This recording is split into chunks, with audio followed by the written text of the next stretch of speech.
One. Ready? Good evening, distinguished guests, speakers, parents, guardians, educators, friends, and family. It is with great pleasure that I welcome you all to day 3 of our annual parenting seminar under the theme Parenting Generation Z. A gener- as the generations change, so too must our understanding and knowledge of what it means to be a parent to today's children. Our children are faced with nuanced experiences, and we must equip ourselves with the necessary information to be effective and intentional parents and advocates. Generation Z, born between the mid to late 1900s and early 2010s, are the first generation to have been exposed to newer technologies such as the internet, social media, and mobile devices. Having such experiences at the beginning of the technological age have shaped their identities in ways that we hope to understand. Today, each presenter, guest, and participant brings with them unique perspectives and insights into the discussion of parenting Generation Z. This seminar provides just such an opportunity to learn and share in a wealth of knowledge with the intention of cultivating healthy and productive children for tomorrow. Thus, I encourage you all to be present, to be actively engaged in today's conversation. But before we begin, allow me to extend my deepest gratitude to the organizers, sponsors, speakers, and participants for your attendance today. Without you, all this vital and timely information and discussion would not be possible. Your presence today signals a willingness and a commitment to the growth and development of our children. As we embark on today's journey, it is my hope that we keep an open mind, have an appetite for learning, and a shared commitment to raise, support, and equip our children with the resources to lead us into a brighter future. Once again, welcome, and I wish you all a fulfilling and enriching experience. But just before I go, allow me a few more moments to introduce to you the moderator for today's event. Dr. Ganesh Shetty is an esteemed consultant child and adolescent psychiatrist employed by the Kingston and St. Andrew Health Departments in the Southeastern Regional Health Authority for the Ministry of Health and Wellness. He currently supervises clinicians working at the child guidance clinics at the Comprehensive Health Center and the Glen Vincent Health Center. He has worked at various child guidance clinics in the region, schools, and community for over 25 years. Welcome, Dr. Shetty. Thank you, Ms. Hastings, for your kind words. And Generation Z, those who might be in high schools and colleges and just finished college and maybe with masters or not working. These are the kids and adults who have grown up in the technological advancements and social changes which surround it and require a different approach than previous generations. We need to understand them, that the digital natives can teach us a thing or two about that digital world. They are checking out Dr. Google, coming to you with, may I have a bipolar, mom? Should I be depressed if I'm feeling very bad about my boyfriend leaving me and such? And they're very social justice focused. So they might be out there with a banner, climate change now. And let be open, flexible, empathetic, and can't have conflict with them, but collaborate with them. And they can be responsible independent, critical thinking. So we cannot go with the traditions and things which have not worked for us and may not work for them. So I'm so glad to moderate this session with some esteemed speakers from different disciplines and walks of life. First up, we have Dr. Michelle Henry. Michelle Henry has been working in St. Catherine Community Mental Team for 12 years. And I met her first at Bellevue Hospital as a consultant. And we would do our ward rounds and so on. And right away it struck me. She's little, but palava. And she's smart. She's committed and energetic and assertive. And she has now pursued her lifelong dream of being a child and youth psychiatrist at our own university, University of West Indies, and ready to take on the challenges of the youth and their families in the parish and the country. So I welcome Dr. Michelle Henry. Take it away.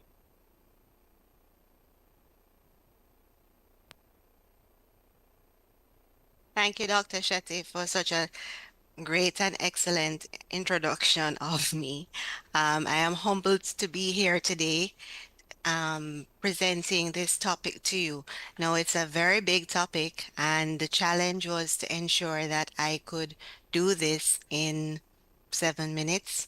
So I can be brief. So let's see how best I can help to advise how we traverse this interesting topic. So I'm about to share my screen. Oh, hold on. Here we go. All right. I hope everyone is able to see.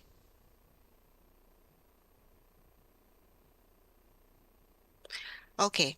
So challenges that adolescents face and the parental strategies to mediate them. It's a very short visual presentation. Again, it's going to be a discussion. So of course, any questions that come about, we will answer as best as possible.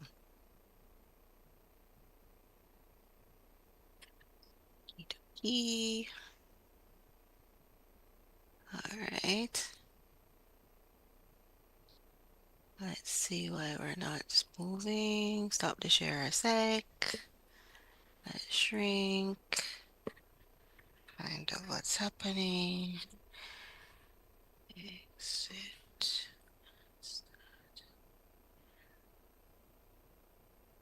Ah, all right. So what is adolescence? I hope everyone is hearing me clearly. Adolescence is a period of transition. It is marked by a physiological sign and surging of the sexual hormones of puberty, which then lead to the different body shapes and sizes that they eventually will come into. We know that during adolescence, there's a deepening of peer relationships. So they're more relating to their friends and persons who are within their age group more than their relatives and their immediate family.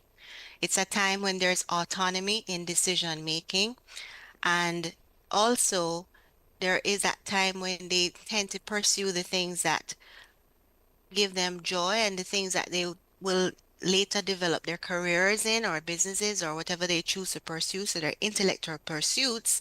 And they also tend to want to figure out where they belong in society.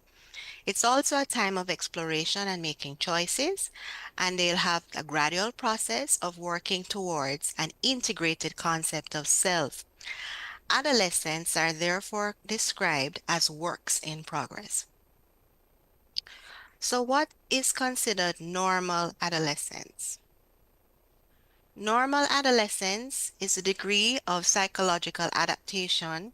Sorry to interrupt, Doctor. Uh, we're not seeing your presentation. You're not seeing it. All right, let me figure out what's happening. All right, hold on. Andre can help.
All right, thank you everyone for your patience and sorry about that. Seems like I didn't press the share button just now.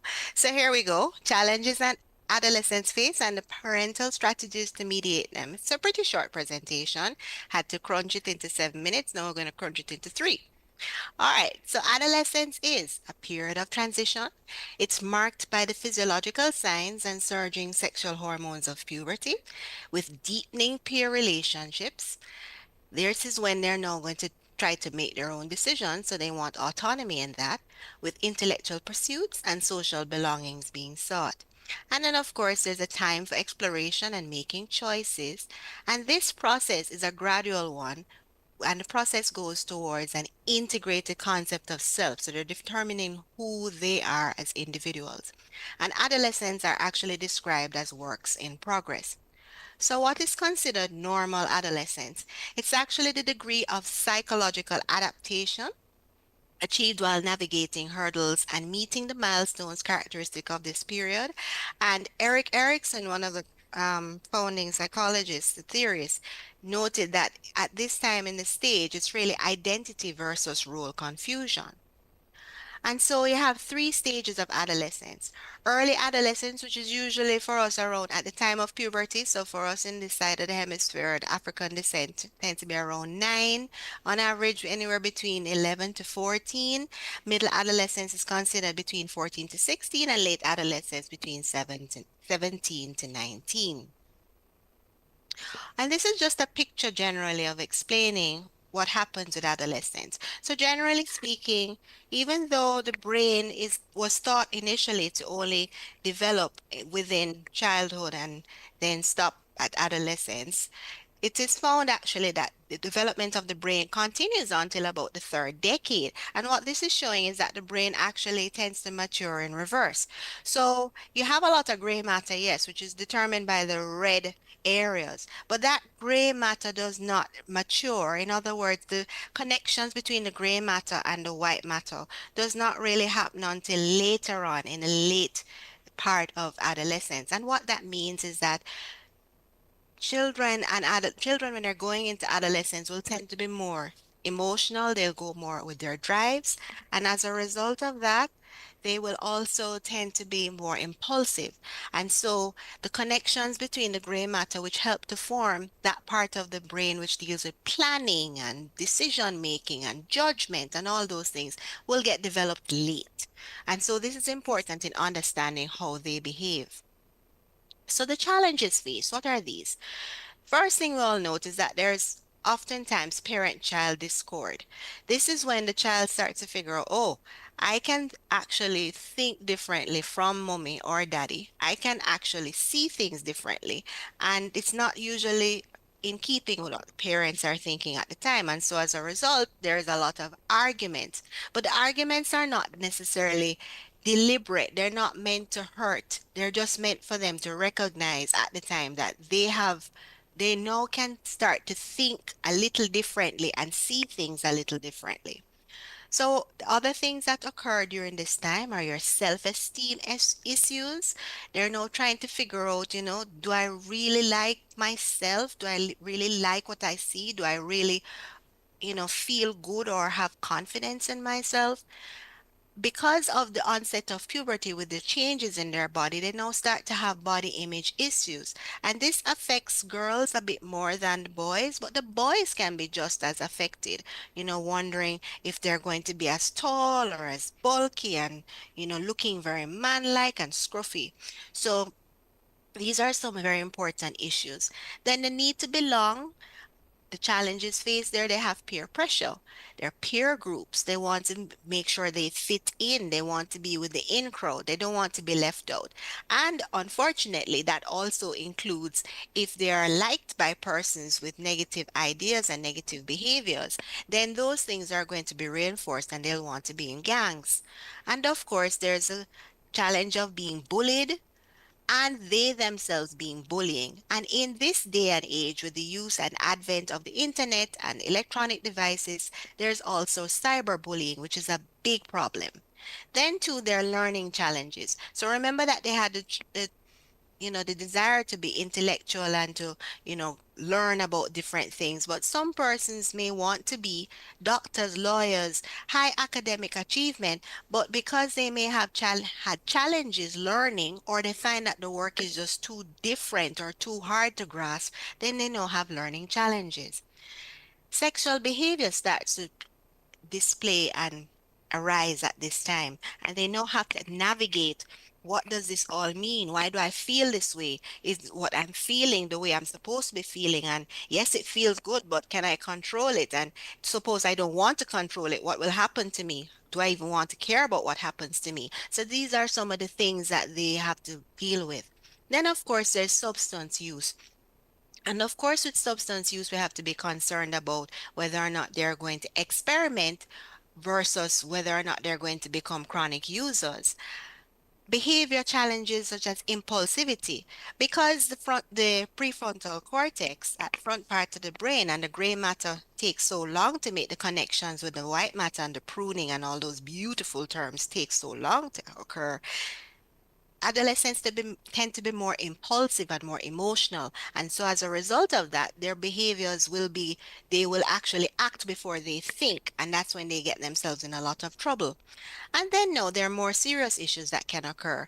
They may actually be depressed. They can sometimes develop generalized anxiety.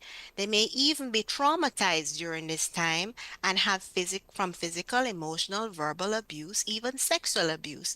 Parental loss. If they have parental loss just before or at the time of adolescence, this can be a real challenge for them. Dealing with a chronic illness while going through puberty and then having body image issues, all these things take place. Self-harming I hate to tendencies. do this part of my job, Dr. Henry. Uh-huh. One more minute. Sure. And then overuse of electronic devices. Of course, the strategies for parents. So, we learn about adolescent development. Do as much reading as you can. Try to understand what is normal behavior in adolescence versus what is abnormal to reframe the challenges that they have. Model the desired behaviors that you would like your adolescents to know consistently. It's no point in telling them to not smoke if you yourself are smoking. Listen more. When they tend to argue, it's because they feel they're not being listened to. Take opportunities to teach critical thinking. Set appropriate boundaries, have room for negotiation, and be wary of good natured teasing. You might tell them, oh, you look fatty, but that may actually be harmful and hurtful to them. Assume an active role in their transition to adulthood and be present in any way that you can. And when the adolescent's behavior causes significant dysfunction in the home, school, and in their peer relationships, then seek help from a mental health professional, doctor, or a child guidance clinic. I thank you for listening. Thank you very much, Dr. Henry. You said a lot in that short time, which we had more time. Adolescence is the time where majority of main changes take place in your brain, where a lot of good things start, but also a lot of mental illness will start. You talked about normal development and what we can expect as normal behavior of adolescents, but also spoke about uh, additional challenges they might have, like bullying and depression and so on, which can set in that context, and how parents can negotiate all these changes in the child, and listen is what stood out, as well as keeping boundaries is so important. Thank you, and we'll revisit you later. Now we move on to our next presenter, is Mrs. Denise Chin Bingham. She's a Senior Director of Prevention Public Education Awareness Services, and it's the National Council of Drug Abuse, Ministry of Health and Wellness, our own ministry. And talking about Mrs. Bingham, she was responsible for parts of KSA, and then um, she trained drug prevention treatment specialist with master's degree in counseling consulting psychology at the IUC, and also she has a bachelor's degree in business administration at UTech. She has done extensive work in drug prevention, treatment, and public education and educational institutions, professional organizations, communities. She is very passionate about people and empowering them to attain incredible self-transformation. She's a wife and a mother whose personal philosophy are exemplified in the respect, love, and kindness with which she treats everyone. So she will speak about parenting Generation Z from personal example. Thank you very much for joining us. Take it away, Mrs. Bingham. Thank you so much, Dr. Shetty. And it's been years. I haven't seen you in a while, but it's good to see you and my other colleagues on the platform. Good evening again, everyone. So I'm going to be sharing a few slides myself. Going to try my best to maintain a time that was allotted. So I'm just gonna go ahead, that share.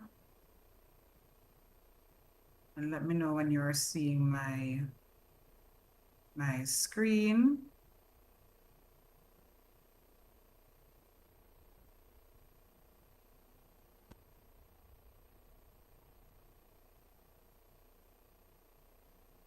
We're in slideshow mode now.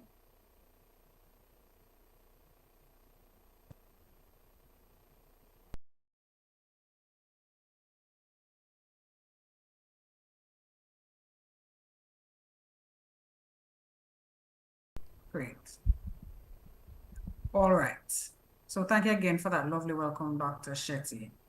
All right. So I'm from the National Council on Drug Use, and just in case you're on the platform and you've never heard of us, I just want to share a little bit about who we are, and I move right in. Just to say our vision is a Jamaica where substance misuse is eradicated and the population thrives in mental wellness. And our mission is to prevent substance misuse and promote psychological well-being through evidence-based services, fostering resilience and recovery.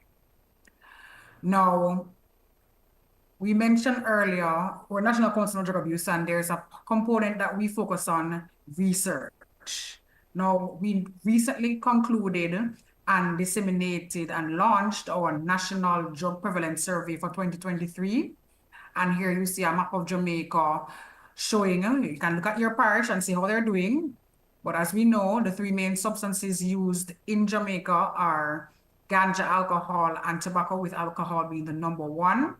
So this, just giving a little sneak peek into what the drug prevalence survey had revealed. And so we are still out there and doing our research, doing our work on the ground, and we're highlighting what is happening right across Jamaica. Now, when it comes on to our adolescent population, so I can go through this. These substances, alcohol, tobacco, and ganja, are now considered by them as, let me call it old people drug. I'm using their terms, yes? Old people drug. For Gen Z, they are not attracted to these substances. However, they are still across, in terms of our population, the most widely used substances. Or for Gen Z population, and parents have to be very much in the know about what's happening when it comes on to drug education and what's out there in the landscape. These are the old substances that they are not so much paying attention to. Alcohol is still a #1 and major, but their thing is the newer substances. And let me just introduce you to some of those if you've never heard of them before. So we have edibles, and these are, and I'm not going to go in full details with them because of the time frame, but they're edibles, which are food products that have ganja infused in them or cannabis infused in them. There's lean, which is a concoction of cough medicine, usually containing like codeine or promethazine, which is like promethazine is like an antihistamine, and codeine is like an opioid drug like heroin, and that is mixed with candy, usually like Jolly Rancher and sodas, and then mixed in a concoction, and it's beautiful looking like this. And a parent will see it in their fridge and believe that it is actually Kool-Aid or something of the sort. However, it's not. So parents wanting to be in the know about some of these things. So lean, not one that you wouldn't necessarily hear about. Like I said, you're familiar with the alcohol, the tobacco, and the ganja. Now, Molly, now, if you've been listening to the music and hearing what has been going on, Molly, it has been popular in the music scene, in the party scene, especially for young persons. And they come looking like this, looking like candy in a kind of, well, they can come like this. They can crush them sometimes in a powder, but they look like candy with cartoon characters on them. And Molly, 3,4-methylene dioxymethamphetamine, sorry for that long name, but that is what is in it. And it's a hallucinogen, a drug that may make you feel or hear or see things that aren't real, and it's also a stimulant to speed up the bodily functions, right? We have our electronic cigarettes that are what we call in Jamaica vaping. That's a terminology we use, and we use it right across the board for everything, so we don't necessarily identify them as e-cigs or e-cigarettes, and our parents are wanting to zone in on this because we're having what we call a vaping crisis, to say the least, with our young persons in schools, where they are confiscating, guidance counselors, deans of disciplines are confiscating these items on a regular basis. It mimics smoking, but it's really vapor. And these liquids that they put in these devices, they are flavored, they're very attractive for young persons. So all kind of flavors you can think about: strawberry, melon, blueberry, all kind of chocolate chip, all kind of different flavors. So whatever your mind can imagine, they have the flavors for this, and young persons are very much attracted to this. They are marketing them to young persons, or adolescents are very much in the know about these, and parents, a lot of times they're missing these because some of them look like flash drives, like the red one we're seeing here. You're thinking it's a part of their stationery and missing it. So I'm showing you these things so you can be in the know about some of these things. There's synthetic cannabinoids. So when we know ganja as, okay, regular smoking of the plant, here it is that they have these synthetic ones. They're not real, they're not grown naturally, like how ganja is grown naturally. And so they have these lab-created ones now that mimic what THC would do, and now they are vaping the ganja as opposed to smoking it like the natural way you are familiar with. There's fentanyl as well, and not necessarily in Jamaica, although we have our early warning system out there to detect if anything like this is coming into our island. But not to say that it may not be here and we don't know, because that's also a risk though. But it's in other Caribbean islands, and so if it's in other Caribbean islands, there's a risk and a chance that it could also be here already. Very deadly substance as well. Magic mushrooms. Also, if you've been parents, some of you may have heard or seen on social media, maybe some of the magic mushrooms have been gaining momentum in Jamaica. They have been finding very creative ways, as you would imagine, to change some of these old substances, what we call into new substances, and the magic mushrooms is also one of them. There was a particular substance, I'm not gonna item, I'm not gonna call the name of it, but it was being marketed, magic mushrooms, being marketed mushrooms, and it is being marketed as something that, it's okay, you can go ahead and just take it, you feel relaxed, and it's out there in the market space where young persons have access to it. So parents, we have to be very vigilant and know what our children are getting themselves involved with, and talk to them absolutely about these things. You don't have to wait and be afraid to try and reach out and talk to them about what is really happening in the drug landscape. So like I said, it's not the regular alcohol, tobacco, and cannabis.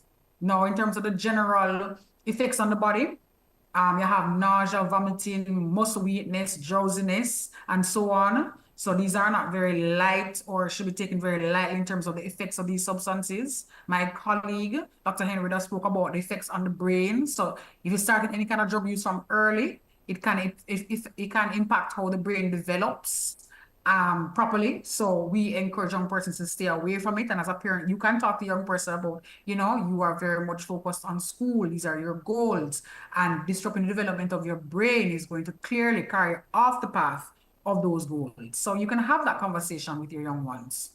Now, of course, there's a serious link between mental health and substance abuse. So constant and dramatic changes in adolescent years can contribute to mental health problems or substance abuse issues, or both. There's a complex link between both. And Dr. Henry would have touched on that as well. They may develop independently due to common risk factors, or might lead to the other to other due to self-medication or prolonged distress. And we know COVID was a whole period of stress for young persons. Now, prevention is the most effective and efficient way to address co-occurring mental health and substance use problems before they actually start. Now, when we talk about our programs, we also look to identify the protective and risk factors. So for parents, you need to understand that you ramp up your involvement in your children's lives, having consistent discipline in the home, get them involved in extracurricular activities, you know, establish norm there. You said drugs are harmful for your body, can disrupt your future. Having strong bonds with schools and church and other type of pro-social activities are very good. You want to discourage and decrease as much as possible exposure to early antisocial behavior, lack of parental supervision. We have seen this as a consistent thing when you have young persons coming in for counseling because of the substance use, and it is a lack of parental supervision. And I'm going to be very adamant on that with the parents, that you have to know what is going on at the home, in the home, let me put it that way. Drug availability, if they have access to it, is everywhere. That's a problem. Poverty, drug using peers who are around them, academic failure. These are the things that increase the likelihood of them engaging in this kind of behavior. Poor coping skills, low risk perception, saying to them, oh, well, you know, vaping isn't dangerous. Doing Molly, popping 2 Mollies and going to a party, nothing is wrong with that. So as a parent, how can you tell if a child is using drugs? And there's not one specific way. You have, and I'm not saying that if you see this, that's exactly what is happening, because it can be other risk factors, yes? But if you see changes in their sleeping habits, in their eating habits, changes in their physical appearance, if you know that there are changes in the behavior and the personality, this is not how your child normally is. The school, the grades start falling, they're not attending the classes. These are the stuff that you look out for, their red flags. Changes in their friends, in their interests, and normally are a staunch football player. They love to go to dance because all of a sudden none of those things interest them anymore. Not again saying that it is directly related to drug use, because you would have heard Dr. Henry talk about depression and those other mental related issues. So it could be those as well. But I'm telling you, these are the red flag signs to look out for. Physical evidence of drug use. You see them with any kind of lighter or any kind of the container that the Molly come out of, because they're selling these things online and they're so attractive. So the packaging is also attractive. And they say, hey, it's not mine. This is evidence, parents. Don't just say, all right, I'll move on. Investigate it. Pro-drug messages on the wall. They have posters saying, you know, edibles are my best friend, weed is my best, anything like that, parents. Watch out for that. They're wearing clothing with those kind of pro-drug messages. These are red flags to look out for. Now, when it comes down to what you can do to help to prevent your children from using drugs, we encourage you to have very strong bonds with the family. You cannot miss if you have a good relationship with your child. And I stress that over and over. You need to be involved. You need to know where they are. You need to know about their school, their interests, their friends. Just be wholesomely involved in their lives. You need to set clear expectations and consequences so they know, if it is that I do this, this is the consequence for it. They're very clear on these things, and you follow through. Don't say you're going to do this and they're going to get a punishment for this, or don't say that you're going to reward them and you don't do it. We're very clear on that. Positive involvement in school, in social institutions. So they might go to church, they may be involved in clubs at school, whatever it is, sports. Sorry, Miss Bingham, 1 more minute. 1 more minute, sure, I'm finishing, I'm wrapping up. Success in school performance is important as well as perceived external disapproval of drug use. And for family-based programs, we do also encourage and instill the rule making, like I said before, good communication, the bonds and attachment, praising them. So we do all of that, and of course, providing the drug information. So for our parents too, we're not, you know, it is not at all an easy feat to be raising any kind of children in this day and age. They come with all types of challenges, and we say you need to also take care of yourself. You can only do your most effective and best parenting when you yourself are at your best. So please ensure that you do take care of yourself, and this is ensuring that your emotional, physical, and mental health is also taken care of. And that is where I end. Thank you so much. Thank you very much, Mrs. Bingham. Shetty. You showed us how we need to show the way to our youngsters before they go to Mr. Ray, and help them not to lean on the lean, but lean on their friends and family. That's right. And Yes, understand that Molly is not jolly, can mash up your brain. and vaping is not fashionable or fun, although they kind of trick you by putting Yes. all mango, strawberry. It's all innocuous. It's all good. And I hear that they're giving free samples for first Yes. formers in a good school. And Oh, there's a yes. big racket between the drug dealers outside and drug dealers inside the school. We are in a big trouble with these new devils, along with the old devils who are contending with like ganja and smoking Yes. cigarette and the alcohol. Thank you very much. Moving on right away. Our next presenter is Mrs. Erica Gilbert Hope.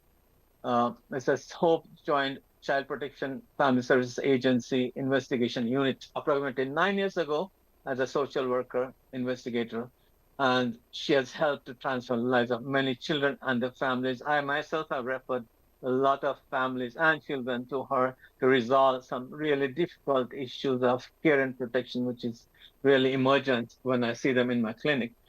Thank you for that, Mrs. Hope. And now she is the manager of the investigation unit, where cases of child abuse are assessed, assigned, investigated, and necessary intervention is provided.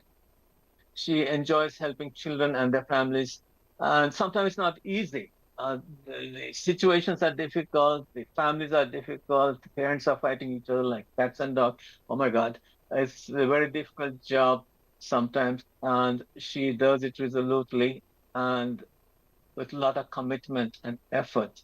And we have seen her faith in the Lord come through in this. And sometimes we definitely need some divine intervention, Mrs. Hope, in some of the cases we deal with. She believes in the motto, a good leader is not the one who sets out to be a leader, but one who sets out to make a difference.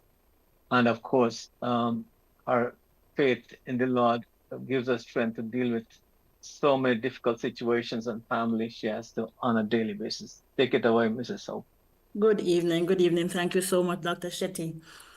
As you're aware, the Child Protection and Family Services Agency is mandated to safeguard and protect the nation's children. No, I don't have that fancy presentation because of my technological issues, but I'm going to bring across to you what we have been seeing at the CPFSA over a period of time. Now, we are mandated to take care of the children of Jamaica, right? Guided by the Child Care and Protection Act of 2008. We are located at 48 Duke Street in Kingston, and we started in 2004. Therefore, this year we have celebrated and are celebrating our 20th year. Now, as the manager in charge of the investigation unit, all the cases that you see in the media, all of them come to the investigation unit, and by extension, the CPFSA.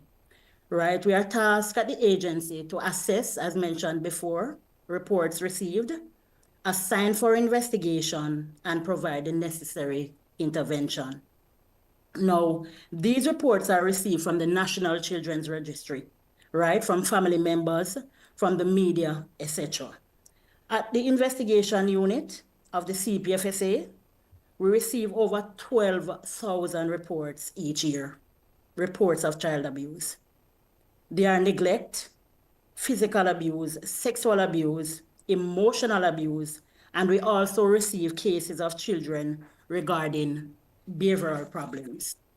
Now, as I said earlier, if you can think it, the CPFSA receives it as it relates to children.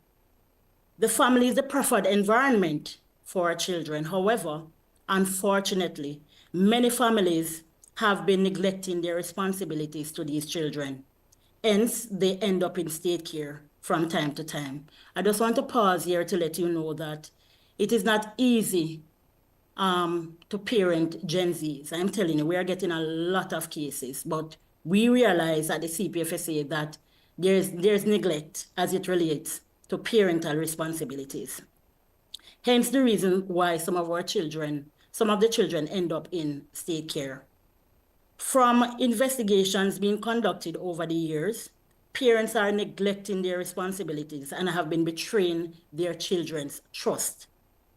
let me pause there for a minute, as I know I have to stay in my time limit. But when I say betraying trust, what we have been seeing over the past year or year and a half is that a lot of our children, who are experiencing sexual abuse will tell their families, tell their parents, and, they are not taken seriously. They do not believe these children. Hence, they are betraying their trust. No, since 2023, we have noticed an increase in children who end up in state care as a result of being sexually abused by, this is the increase, vast increase. Sexual abuse by stepfathers, sexual abuse by fathers, grandfathers, neighbors, persons that these children tend to trust. I want you to bear in mind that most of our cases is as it relates to children who are betrayed by family members, persons they trust, their neighbors, their family members within their household. Now, one of the other things we are seeing is older children being left to supervise their younger siblings for days, even up to months. Recently, we had a case where a 13-year-old was found at home pregnant, right? And she was at home, her mother was overseas on the work and travel program, and she was there supervising her 8-year-old, and she got pregnant. When we turned up, she was 8 months pregnant. Now, children who are picked up off the streets begging. Yeah, these are the children that we have to take into state care sometimes. Children left at hospitals by mothers, right? Usually young babies, and children who are not being sent to school. Now, as mentioned before, family is the preferred environment. Therefore, we usually do the usual housekeeping, we do our gatekeeping before a child is placed into state care. However, if no suitable caregiver is found, we end up placing these children into state care because we have no choice, really. Now, I want to say, though, that a lot of the children we are seeing recently who are being neglected have very young parents. Children, young parents who are children. We have some children who are as a result of teenage pregnancy. Now, we have Gen Z's parents raising Gen Z's children. And you know how hard that is. Children who are being raised by internet instead of being raised by their parents. We have a lot of that. Now, one of the things I realized, though, is that technology has become a big problem. They are not being monitored by their parents, right? As a result of that, they are involved in all sorts of unacceptable behavior on the internet. Instagram, TikTok, Facebook, they are being lured into adult behaviors, adult spaces, right? We recently had a case where a 12-year-old girl met a man on the internet, Instagram. She thought that he was a child like her, but only to find out that he's an adult, and she was packing to go and meet this person. So I'm asking you, parents, please, it is your responsibility to safeguard your children. It is your responsibility to protect your children. Too many of our children are being abused because they are not being properly supervised. I am asking you, please, to ensure that you keep your eyes on your children, right? Remember that the family is the main agent, first agent of socialization. So you have a responsibility to protect your children. Thank you very much. Thank you very much, Mr. Soap. We have some serious issues with our parents and their children. And I want to big up everybody and CPFSA. They have a very difficult job and there's a lot of work, but not a lot of people to do it. And they still do it tirelessly. And we need to be mindful that they basically want the child to be in a safe and healthy environment. They are not child snatchers who are eager to put them in children's home. That is a last resort. But many times they cannot find a person, a suitable person, uncle, grandmother, who are not just willing but able to care and protect these kids. And that's the last resort. And also they try to reunite and counsel and educate and support the family of origin so that they can go back and be united with their parents who are their persons of attachment and also support the parents through that process. Thank you very much. Now I'm going to move on to our next presenter, who is none other than Sister Kennecy, Mrs. Kennecy Haynes-Davidson. She's the Chief Education Officer at the Guidance and Counseling Unit, passionate about positive growth and development of children and youth. She's serving in education since 1999, a graduate of Micro Teachers College at Micro University College, trained in teaching, and she has worked in a couple high schools, but helping the children and the families to turn their youth into the best they can be is a passion. And she has collaborated with the Minister of Health and Wellness to put in some new and innovative interventions in the schools. The mental health literacy program is one of them. And she's developing and enhancing the school-wide positive behavior and intervention and support program, which is very well researched and evidence-based program in schools, as well as she's very much passionate about getting an integrated service delivery island-wide so that we all get involved in helping kids who need help in collaboration, Minister of Health and Wellness, Education, National Security, you name it, because our children need intervention and support, and our family need intervention support from all those ministries and their agencies. So, in essence, I believe Sister Kennecy is on a mission to recreate the village which we have lost. And it takes a village to raise a child. And when the child is not embraced by the village, it will burn down the village just to feel the warmth, as they say. And that is the situation with a lot of youth who lose their way and join gangs and hold us up sometimes. So, welcome, Mrs. Haynes-Davidson. And I will not interrupt you, just play a little music when you're close to that 7 minutes mark. Mrs. Davidson. A very pleasant evening, everyone, and thank you so very much, Dr. Shetty, and thank you for your kind words as you made my introduction. I am still on the road because most of us got caught in traffic from about 4 or so today because of the rain, and so I hope the noise around does not interfere too much with our conversation as we look at those situations that impede the ability of our parents to parent effectively. And so this evening, we will speak briefly to probably 2 issues that parents are faced with that really cuts against the grain that they would love to be the best parent to their children and to children in general.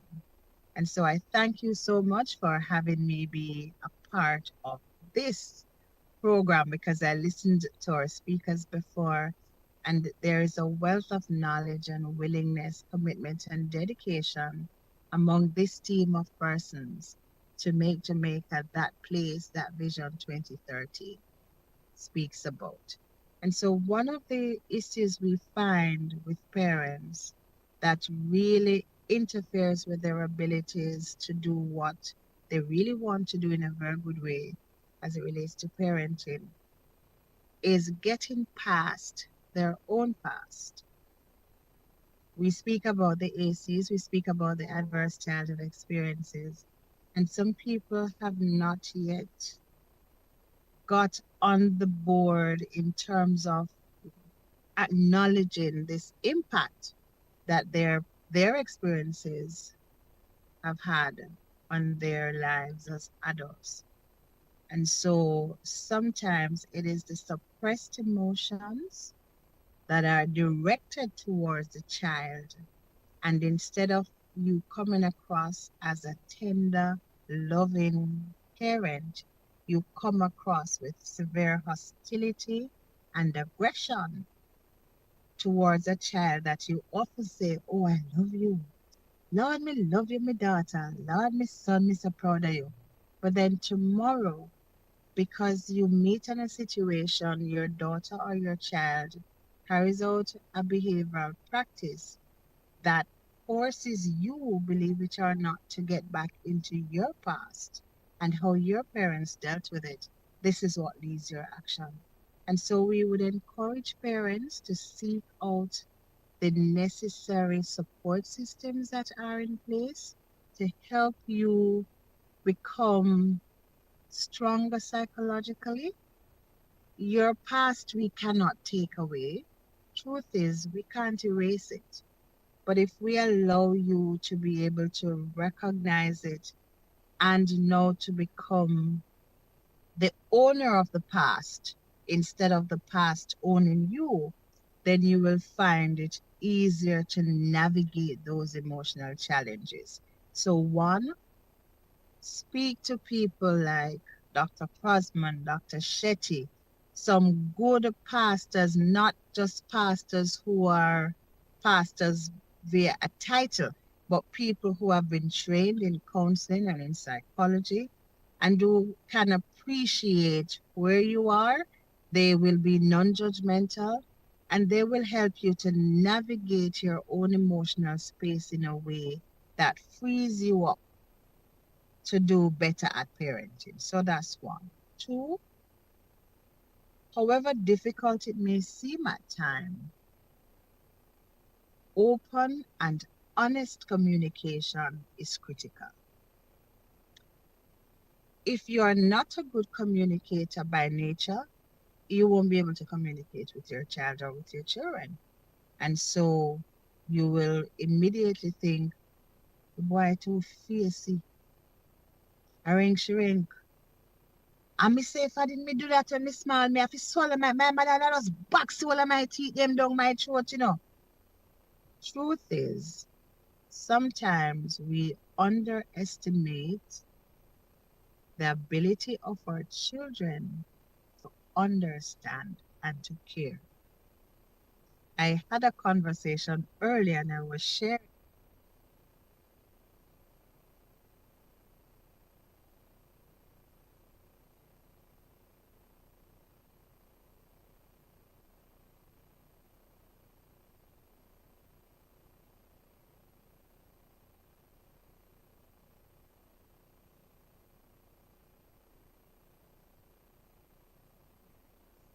how this for us in a material manner frustrated her. It still happens today when you are not able to provide for your children the way they need to be provided for. Spend some time to talk to them. Be honest. I am mommy or daddy is not able to provide this at this time because this is what we earn. And this is why we want you to continue to do well in school. This is why we want you to go to school. Put all you can into it. You're very talented. Get involved in the co-curricular activities at school. Get involved in church. Be that child. Allow your talents to shine because we weren't able to do that. Hence, we are where we are today in a sense. But for you, it's a different playground. Use that opportunity to do well, that you will become even better financially than mommy and daddy. There are many investment options now that we're trying to get involved in at our age, that as soon as you are finished with school and you have completed your studies and you have your job, you can start that kind of planning. Become better at it than we have and level with them. They do appreciate that. Ladies and gentlemen, every one of us needs that kind of support system. Build a network, become a part of a real group, a sincere group, an authentic group, one that you can share your day with in terms of today was a rough day. You might be going through illnesses, not everything going your way, but you need that kind of support system that when you leave the conversation with that group, you feel stronger internally, emotionally, you're better able to see where you're going. Because these are issues that prevent you from being the parent that is balanced, from exercising parenting in the way that will allow your children to recognize values and attitudes, because you will affirm them, even though, yes, you will also correct them. But it is done in a balanced way, and it is done with kindness and with love. And from the get-go, they recognize that your chastening is not because you hate them or you are against them, but it's because you love them enough that you want to support them becoming the best person, the best version of himself, the best version of herself. So get the psychological support that you need so you can deal with those issues in your personal space, even as a child that still affects you today. Be open and honest in your communicating with your children, irrespective of the topic. And if you are not clear, if you are not comfortable that you can broach this topic well with them, ask for help. Get good people in your circle. And good people does not mean wealth in terms of money, but good people who have pure thoughts, who are non-judgmental, and they will make you feel a sense of belonging the same way you extend that to them as well. So within our 7 minutes today, remember those 3 things. Get the help so you can get past your past. Go the communication way in terms of the honesty and the openness, and getting the support to breach and broach those topics that may be tricky for you. And get into that network of circles that is a powerhouse of emotional support for you. I am so happy I was able to join you today, and I'm sure we'll meet again. Until then, stay strong. You're much stronger than you can ever imagine. And parenting is critical, and you can do so well. Thank you so much. Thank you very much, Mrs. Davidson. And you broached some important issues which we often not pay attention to, that parents have a past, and that past, the childhood past, might not be the wonderful one. Parents are not perfect. Their parents might have not been perfect.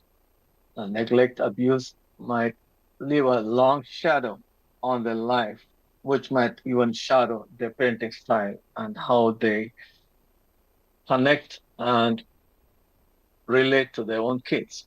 So getting past your past was your message, as well as you spoke about balance, affirming and correcting. So the children will not think that, oh, she don't like me, that's why she always put me down, or discipline me, punish me. And also you spoke about developing that village around you, village of good people who really have your wellness in mind and be there for you when needed. Thank you very much for that. So we have it here, starting from Dr. Henry. She dealt with the psychological and physiological and structural changes in the brain, where your identity is created in Gen Z stage of your life, which you carry into your intimacy and further stages of your life, as well as how your thinking center becomes stronger with age and can control your emotional center. So the rider can ride the horse, not the other way around. And Ms. Bingham really brought home the seriousness of the new devils who are trying to claim our children. the lean, the molly, and the vape, and how we're going to protect our children when they've been lured into by different ads they see in their own personal spaces, and how we can help them to know that this temporary fun can really mash up your brain for life and also send you to a mental institution in some cases. And Mrs. Hope spoke about how abuse and neglect can not only destroy a child's childhood, but have a situation where a lot of young people are taking care of children, their children themselves in many ways, and how that can create a situation where appropriate care and protection cannot be offered to the kids, and how the digital devils can lure not only children, even adults, and can claim our children. For example, there are a lot of things on internet space which can be sound very authentic, might look very enticing, like the lean. It looks so nice in that little cup, and might lure our children. And there might be a girl, picture of a girl rather, on internet, who might be luring you to meet at a public place to say hi, the girl you met on internet, to find that it was never a girl, it was a man trying to lure you in. And this actually happened with one of my clients, and she was kidnapped by this grown man who was getting her to believe that he was a girl around 14 years old. So we have these digital devils to contend with. Let us look at the questions, starting with Ms. Henry. Dr. Henry, is it possible to say that mental health issues and addictive behaviors in Gen Z are mainly through social media, and how do you deal with it? Social media has affected Gen Z's mental health and addiction behavior, and how do you deal with it? Okay. So social media is a very big part of Gen Z this time, and social media has also contributed to how persons use substances in terms of making substances look fashionable and look appealing and appetizing. And depending on where they are getting their information, they may not be told about the dangers, but they're only told about what's happening that is good about the substances.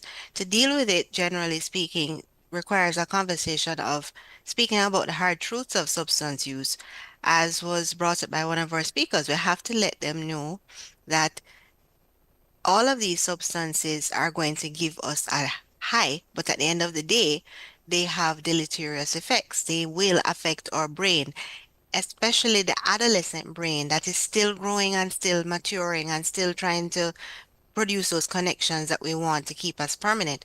So if we start taking substances when these connections that we're supposed to have can't happen, then we can't think straight, we can't act straight, we can't control our behaviors and our emotions. And as a result, we'll end up doing things that we would not normally want to happen. And as a result of that, we'll get ourselves in trouble. We'll find ourselves in compromising positions. We'll end up not getting the grades that we want to get because we can't study, we can't remember, we can't learn anything new, and we'll always end up feeling sad, depressed, anxious, nervous, all the things that we wouldn't want after that high. So we have to be honest with them. We have to speak with them about the deleterious effects of these things. Ecstasy is known to kill brain cells. So it's one thing to say, okay, fine, they hear on social media that, oh, but these things don't really do anything to you. I can get over it. No, some of these things actually kill your brain. They kill the actual cells. The cells don't grow back. And so that's important to let them understand that this is a very serious issue. They can also have long-term effects that they wouldn't feel right now, and that's part and parcel of the problem. They think, oh, if I stop now, nothing is going to happen to me.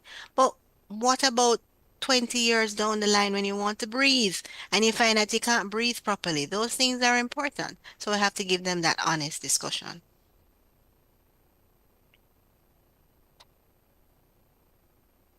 And there's a next question.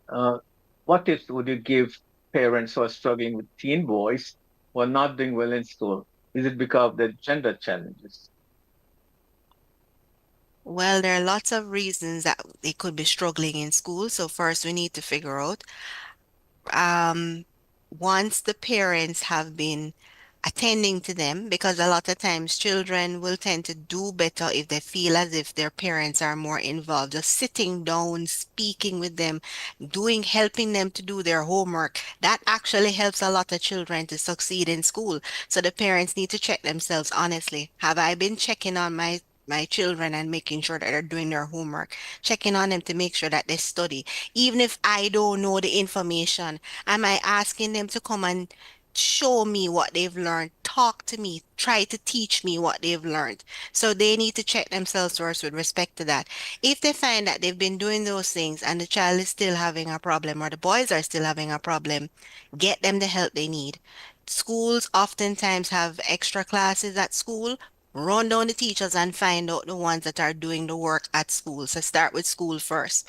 If they can't get the ones at school, then find out where they can get the extra lessons as well. Sometimes the classes are just way too big and the boys are just not functioning in that environment. They need a smaller setting. So yes, they go to school, ensure that they're going, but then try to get them the help that they need. A lot of times, just that simple act of sitting down and doing the work with them, or at least having them try to teach you what they're learning, that really pushes them to do better. And then finding out too, which peers do they have? Are their peers ones that study, or do they fool around? You don't want to bash them about their peers, but you want to have an honest conversation about the peers that they're hanging out with and have them know, start to critically think, well, if this person is always wasting time, do you think this person is really there to help you versus somebody who is sitting down and doing their work and they would genuinely help you with what you're doing? So those are some of the things that I would advise that you could use to help your teen boys in that situation. Okay, thank you, Dr. Henry. And this is a little controversial one for you. How then do we give children the right to consent when their brains are developing? The right to consent in our laws, if I recall, start at age 16. So by age 16, actually, the brain is such that, and the adolescent behavior is such that they're actually settling down a bit more, which is one of the reasons why, funnily enough, I ask my parents who come all the while, caregivers, do some reading about adolescent development. Come and ask me all the questions you want to ask, and we'll have a discussion about it. By by age 16, funnily enough, they really start to settle off a bit more. You still have some that are a little bit latent and still more rebellious, but generally speaking, they start to make more sound decisions. There's something called formal operational thought. And what that means is that they're now able to look at things in an abstract point of view. Things are not only black and white anymore, right? There are no shades of gray. So they can work out things. And that's why consent can be had at 16, because they know, starting to look at not just, oh, I have to do this thing, but what are the consequences of when I do something? Is it in my best interest? Is it actually in the interest of my family, my friends? How is it going to affect my life later on? So they start to actually think like that. And that's why we can start to give consent at 16. Just to add to that, one of my clients who was patient of Dr. Google before he became a patient had read somewhere that the human brain attains adult level of maturity at 25 for Mm-hmm, girls and mm-hmm, 27 for boys. mm-hmm. And he said, so then all this thing is a conspiracy. I said, what is a conspiracy? Conspiracy of the parents that's out of the house when we are 18, and conspiracy of the businessmen to employ us so that they'll not be charged for child labor, and conspiracy of the politicians to tell all kind of stuff and make us vote for them. So I said, well, In a way, yes, but you don't want to be a child till you're 28 or 27. So you want to show that you can do better, you can make good decisions, and more you show it, more they will allow you to be an adult. But if you act like a child, even at 20, they have to treat you like a child. Choice is yours. Thank you, Dr. Henry. Next one is our question for Mrs. Bingham. The statistics you quoted are serious. What are we doing to get the word out? How do we get the word out about magic mushroom that is currently readily available?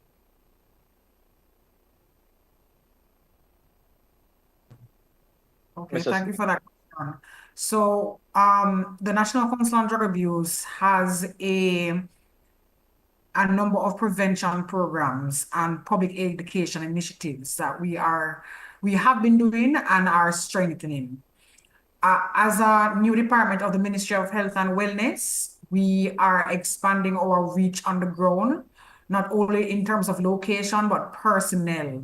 We are building out these well-skilled in terms of knowledge and specialist skill areas across each parish. And we are ramping up all efforts in terms of prevention education programs and public education widely to the public to share this information. So while it is when we had one person that was managing an entire parish, we have a parish of up to 10 persons now that will be going to more schools at all three levels. We're not talking about the primary and the secondary level, but also at the tertiary level, we're working more close with our university population because lots of the parties happen there, and a lot of the substances that we spoke about earlier, like Molly and vaping, a lot of it is happening too on campuses.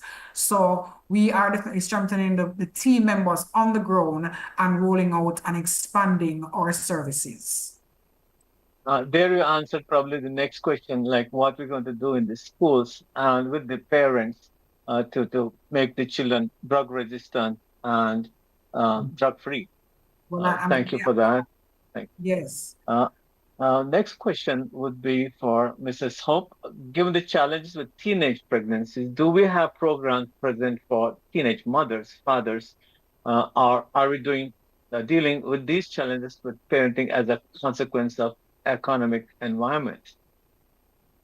Okay, thank you for that question. So currently we have rolled out our PR team, and in our different regions, we have our social workers in the field, presenting on the topic. We have persons who have been from the unit distributing brochures, with some guidelines as to how to prevent teenage pregnancies. We also have at the CPFSA, our Children and Family Support Unit, where we have counseling on a regular basis with our teenagers, as also our parents. So we are out there, we are doing the work. And I think they are seeing us a lot in terms of, collaborating with the police officers, the guidance counselors, and also with, child guidance and also the victim services unit. So we are out there, collaborating and, assisting these teenagers. Thank you very much, Mrs. Hope. Mrs. Davidson, this question is for you. Parents were not taught how to parent. No child comes with a manual. How can we help parents get insight and adjust their parenting strategies to support the children, especially when they're triggered themselves? Mrs. Davidson? Dr. Shetty, just repeat for me. I heard your basically, statement. how to help the parents to change their parenting style when they are triggered. When they are triggered, well, one of the first things we want to do thank you for the question. One of the things we want to do is, first of all, to have parents recognize what their parenting strategies are now, to examine what results they get when they are using them. How do they feel after using these strategies? And what is the behavior like with the children after they have done that. So we first identify that, then we allow them to look at, is this what you want? So you're allowing parents to examine self to say, am I comfortable with the results I'm seeing? Because if I don't see a problem with what I am doing, I'm not going to want to change. And so first we have to allow them to examine what is happening, recognize if it is something they would want to be changed, and then we engage them in the parental education, the parenting empowerment. Every speaker this evening who spoke on the different areas provided information that parents need to know so that they can now see how to change. Then you set them small targets. So for the next 2 months, when the child comes home late, how would we want to address this? We want to be a little softer in how we speak to the child. And they now need to journal their responses. We teach them the deep breathing exercises so that they don't react to their children, but they're actually responding to them. And they keep a little journal of how they're going, and each milestone we celebrate with them. It is not easy to change something that has been embedded and that has been practiced for years.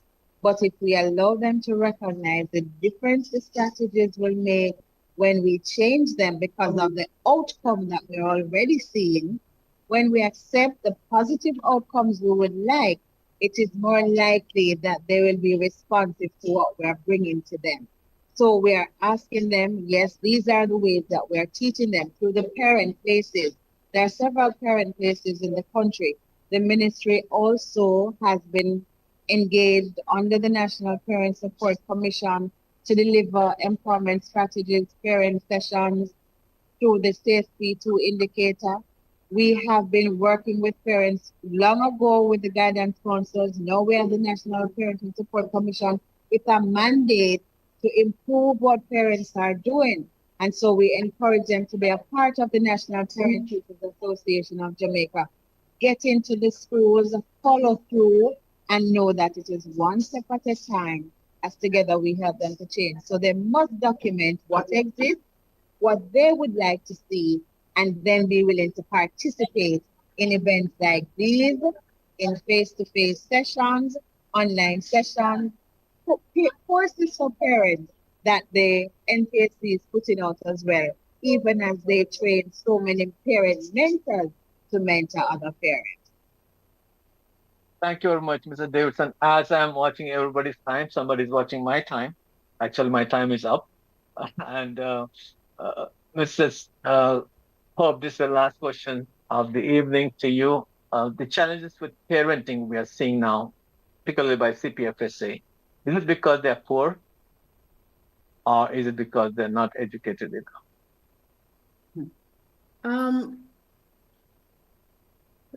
I must say both, a little of both, right? We have found of recent times a lot of parents are not able to care for the children as they should, right? Because of their financial status. However, we cannot use that as an excuse, to say that we cannot parent properly, right? I know there are challenges financially, but that does not hamper or prevent a parent from being a good parent. I suggest that parents get involved in their children's lives. What I found, though, is that I'm seeing a lot of permissive parenting styles going around where children are allowed to do as they please. Parents need to be involved. As mentioned earlier, you need to set rules and you need to ensure there are consequences for breaking these rules. I think that's where we are having a problem. Rules are not set and there are no consequences when those rules are broken. And I mean, when I say rules are broken and consequences, please do not abuse these children, right? There are other ways you can, help your children to adhere to rules, such as taking away privileges. If you know they love a certain thing, then you can take that away as a sign of punishment. but do not abuse these children. So Dr. what you're saying You is, say as a result of them being sorry. poor, or what else did you say? They're not educated about parenting. Yes, they are not educated, some of them. And what we're finding too, Dr. Shetty, and online persons right now, is that we have a unit at the Child Protection and Family Services Agency, or Children and Family Support Unit. And I think Dr. Shetty might have experienced this already in his practice, where you send for parents to be a part of a process, and they do not turn up. They do not see the need to turn up, right? And when you even go to see them, they are not present to be involved in the whole process, in the counseling process, to help their own children. So therefore, I'm asking parents to become involved. The children cannot do this on their own. It is your responsibility to ensure that these children are brought up how they are supposed to be brought up. So please get involved. Thank you, Mrs. Hope. You're saying poverty is not an excuse for poor parenting, and spare the rod and spare the child. Thank you very much. That's it, folks, for today's webinar. And thank you very much for inviting me to be moderating this very important webinar and being in the company of these wonderful women who shared their experience and insight. Thank you very much. And I want to yield to Mrs. Hastings to do the vote of thanks. Good evening again, everyone. As we draw to the close of this timely, enriching, and informative parenting seminar under the theme Parenting Generation Z, please allow me to say a few words before we depart. I would like to take a moment or two to reflect on our journey tonight and to extend my heartfelt gratitude to everyone who has made today's event such a success. We explored the unique characteristics and challenges associated with raising adolescents, such as substance use and poor and inadequate parenting. This is a period often fraught with uncertainty, questions, and curiosity as adolescence is explored and the preparation for the transition into young adulthood is made. The invaluable and insightful information shared this evening by our esteemed presenters have equipped us to better support and understand this remarkable generation. To our speakers and panelists and our moderator, thank you for your expertise and time with us today. You have taught and given us much to digest. I am sure that the knowledge that you have imparted will be utilized to supporting this generation. To our organizing team, thank you. Your dedication, vision, and diligence made this webinar seamless, engaging, and a huge success. I am sure that without your participation, we would not have such a success today. Our sponsors and partners also deserve a big thank you for your commitment and support and your generosity in the charge of understanding and supporting Generation Z. Your support has been integral to us today. Parents, caregivers, guardians, educators, and attendees, thank you for taking your time to be with us today. Again, your presence indicates your commitment and dedication to this generation, to equipping them with the necessary resources to create a bright future. As we part this evening, let us all remember that parenting Generation Z is a journey of shared learning, uncertainty, and growth. Together, we can provide our adolescents with understanding, the love, the compassion, and the empathy that they require. Once more, thank you all for journeying with us today. Let us take what we have learned to nurture our adolescents as they will be our leaders tomorrow. Thank you again. Remain safe and have a wonderful evening, everyone.